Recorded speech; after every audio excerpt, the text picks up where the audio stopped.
نیکی کی تعریف کرتے ہوئے یا اللہ رب العالمین اپنے آپ سے عہد کو وفا کرنے کا سلیقہ سکھاتے ہوئے بتاتے ہیں وَالْمُوفُونَ بِعَهْدِهِمْ إِذَا عَاهَدُوا، نیکی یہ ہے جو وعدہ کرو اس وعدے کو وفا کرو. وَالصَّابِرِينَ فِي الْبَأْسَاءِ وَالضَّرَّاءِ وَحِينَ الْبَأْسِ، فقر و فاقہ کی تکالیف ہوں، جسمانی تکالیف ہوں، جنگی حالات ہوں، صبر کرو. ایک ہی آیت میں ہم نے عقائد اور عبادات کا بھی مطالعہ کیا، اسی آیت کے آخر میں ہم اخلاقیات کا بھی مطالعہ کر رہے ہیں. لیکن اللہ تعالیٰ نے جب عقائد اور عبادات کو بیان کیا تو صیغہ فعل سے، اور جب اخلاقیات کو بیان کیا تو صیغہ صفت سے. جو عربیت کے طالب علم ہیں وہ میری بات سمجھ رہے ہوں گے میں کیا کہنا چاہ رہا ہوں. صیغہ فعل کیا ہوتا ہے؟ کسی کام کے ہونے کو بتانا. اور صیغہ صفت کیا ہوتا ہے؟ کسی کام کے مستقل ہونے کو بتانا، کسی کام کے ہمیشہ ہونے کو بتانا.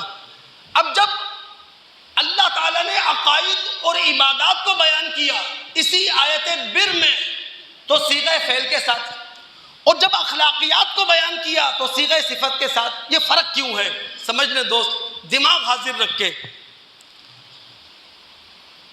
کسی بھی مذہب کا دور زوال ہو، کسی بھی مذہب کا دور انحطاط ہو، عقائد اور عبادات سے تعلق رکھتے ہوئے بے شمار لوگ آپ کو ملیں گے. لیکن جب مذہب کا دور زوال، دور انحطاط ہو تو کردار خوردبین میں تلاش کرنا پڑتا ہے. کردار ڈھونڈے سے نہیں ملتا. بڑے بڑے لوگ، بڑے بڑے نام کردار سے عاری اور کردار سے خالی ہوتے ہیں. یہ نقطہ معمولی نہیں ہے، بہت بڑا نقطہ ہے کہ کسی بھی مذہب کا دور زوال ہو، عقائد اور عبادات سے چمٹے ہوئے بے شمار لوگ ہوں گے، لیکن اسی مذہب کے دور زوال میں جب کردار تلاش کیا جائے، اخلاق تلاش کیا جائے، سیرت تلاش کی جائے، وہ نایاب ہو، وہ ڈھونڈنے سے نہ ملے. مذہب اسلام پر اس وقت دور زوال ہے. اس دور زوال میں عقائد اور عبادات کا بڑا ڈھنڈورا ہے، عقائد اور عبادات کا بڑا شہرہ ہے، عقائد اور عبادات کے ڈنکے بج رہے ہیں. اللہ کے بندوں، کھمبیوں کی طرح ہر گلی کے نکڑ پر مسجد موجود ہے. 1.5 اینٹ کی مسجد پر سیاست ہو رہی ہے، درس دروس کے اجتماعات ہو رہے ہیں، کانفرنسیں ہو رہی ہیں، سڑکوں پہ لوگ نکل رہے ہیں، جشن منایا جا رہا ہے، کفر، بدعت، شرک کے فتوے دیے جا رہے ہیں.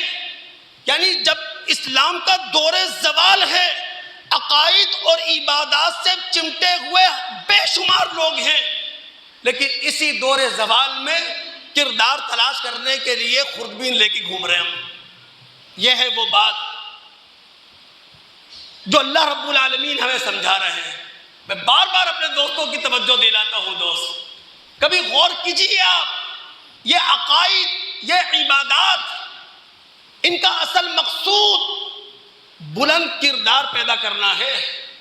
اگر یہ عقائد، اگر یہ عبادات ہمیں سیرت اور کردار کا مالک نہیں بناتے، اللہ کی قسم یہ عقائد، یہ عبادات اپنے عمل کے اندر کوتا ہے، بے مقصد ہے. بھئی یہ عقیدہ ہمیں کیا بتاتا ہے؟ کل کائنات ہماری خادم، ہم خدا کے خادم، ہم خدا کے دین کے خادم. یہ عقیدہ ہمیں کیا بتاتا ہے؟ اللہ رب العالمین کی صفات حدود بشریت میں اس کا سایہ ہم پر ہے. اللہ رب العالمین کی صفات کا سایہ حدود بشریت میں ہم پر ہے. اب یہ عقائد ہمیں سمجھا رہے ہیں کہ اللہ رب العالمین کی صفات کی جو جھلک، جو سایہ حدود بشریت میں ہم پر پڑ رہا ہے، تو ہم حدود بشریت میں اپنی کریمی کو بڑھائیں، اپنی غفوری کو بڑھائیں، اپنی رحیمی کو بڑھائیں. نماز کیوں پڑھتے ہیں آپ؟ سورہ عنکبوت آیت نمبر 45، ان الصلاۃ تنہا عن الفحشاء والمنکر والبغی، نماز اس لیے پڑھتے ہیں آپ کہ خواہشات نفسی اعتدال پر رہے، طمع اور حرص کی بے اعتدالی آپ کو گھیرے میں نہ لے لے، حب مال و جاہ کے آپ شکار نہ ہو جائیں، نماز اس لیے پڑھتے ہیں آپ۔ روزہ کیوں رکھتے ہیں؟ لعلکم تتقون، سورہ بقرہ آیت نمبر 183، ہمارے اندر خوف خدا پیدا ہو، ہم اللہ کی حدود میں زندگی گزارنے والے ہوں، ہم اللہ رب العالمین کی مرضی کے مطابق زندگی گزارنے والے ہوں، ہم رب العالمین کی پسند کے مطابق زندگی گزارنے والے ہوں۔ ہم روزہ اس لیے رکھتے ہیں